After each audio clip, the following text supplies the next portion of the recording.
Assalamualaikum warahmatullahi wabarakatuh.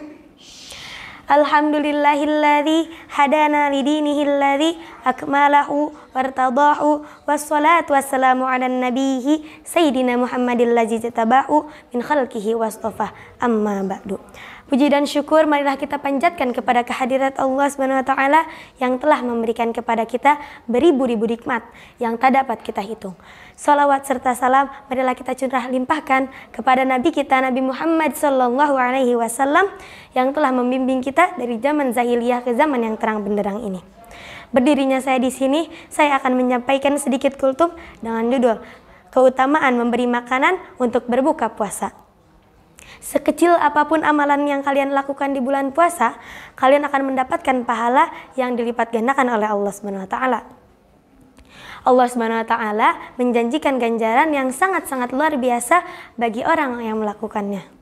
Sebagaimana Syekh Said Muhammad Ba'asyin dalam Busrul Karim pernah mengatakan bahwa orang yang berpuasa disunahkan untuk berbagi makanan kepada orang lain untuk berbuka puasanya, walaupun hanya sebutir kurma atau seteguk air. Ada beberapa keutamaan yang akan kalian dapatkan dari berbagi makanan untuk berbuka puasa. Yang pertama, kalian akan mendapatkan pahala yang setara. Hal ini sebagaimana Nabi SAW pernah berkata, siapa yang memberi makanan untuk berbuka puasa, maka baginya pahala yang setara dengan orang tersebut tanpa mengurangi pahala orang tersebut sedikit pun. Hadis riwayat Tirmizi, Ibnu Majah, dan Ahmad. Keutamaan yang kedua adalah akan dibangunkan rumah di surga. Ali radhiyallahu anhu berkata, Rasulullah shallallahu alaihi wasallam bersabda, sesungguhnya terdapat kamar-kamar yang mana bagian luarnya terlihat dari bagian dalam dan bagian dalamnya terlihat dari bagian luar. Lalu seorang Arab Badui berdiri sambil berkata, bagi siapakah kamar-kamar itu diperuntukkan? Ya Rasulullah. Rasulullah menjawab, bagi orang-orang yang berkata benar, bagi orang-orang yang berbagi makanan, dan bagi orang-orang yang senantiasa puasa dan sholat di waktu orang lain pada tidur. Hadis riwayat Tirmizi. Keutamaan yang ketiga adalah mendapat keberkahan harta. Dengan kalian berbagi makanan, itu merupakan salah satu bentuk dari sedekah. Memang dengan sedekah harta kalian akan semakin berkurang, tetapi bukan berarti harta kalian yang berkurang itu akan membuat kalian jatuh miskin. Justru Allah SWT memberikan ganjaran yang tak diduga-duga, sebagaimana dalam hadis yang memiliki arti sedekah tidak mengurangi harta.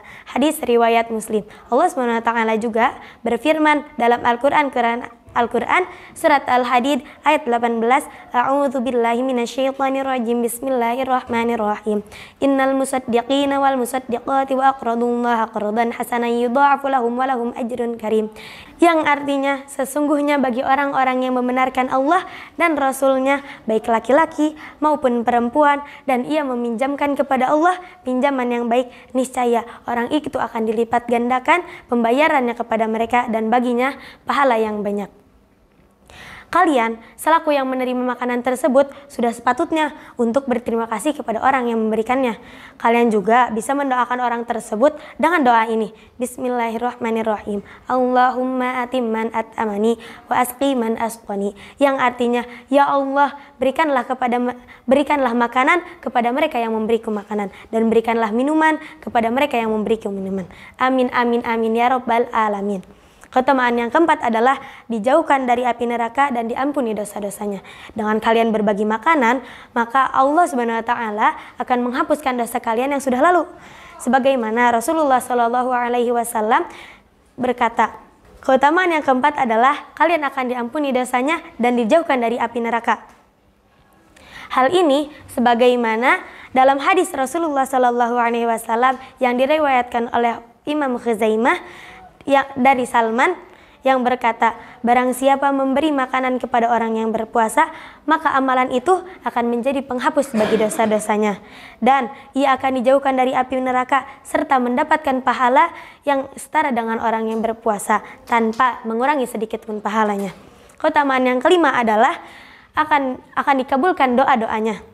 Jika orang yang kalian beri makanan lalu ia menyantapnya dan ia mendoakan kalian, maka doa tersebut akan dikabulkan oleh Allah Subhanahu wa taala. Sebagaimana dalam hadis Rasulullah Shallallahu alaihi wasallam bersabda, ada 3 doa yang akan dikabulkan oleh Allah.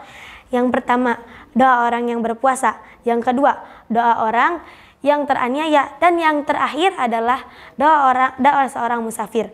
Keutamaan yang terakhir adalah akan didoakan oleh para malaikat. Sebagaimana dari Abdullah bin Zubair berkata bahwa saat Rasulullah SAW berbuka di rumah Sa'ad bin Mu'az, beliau bersabda, orang-orang yang berpuasa berbuka di rumahmu dan dikonsumsi makananmu oleh orang-orang yang baik. Sebagaimana dari Abdullah bin Zubair berkata bahwa saat Rasulullah SAW berbuka di rumah Sa'ad bin Mu'az, beliau bersabda, orang-orang yang berbuka puasa di rumahmu dan makanan kalian dikonsumsi oleh orang-orang baik, dan malaikat mendoakan rahmat bagi kalian semua. Itulah beberapa keutamaan yang bisa kalian dapatkan dari kalian memberikan makanan untuk orang yang berbuka puasa. Pahalanya akan dilipat gandakan apabila kalian ikut melaksanakan puasa. Itulah beberapa keutamaan yang bisa saya sampaikan. Semoga bermanfaat. Wallahul muwaffiq ila aqwamit thoriq. Wassalamualaikum warahmatullahi wabarakatuh. Thank you.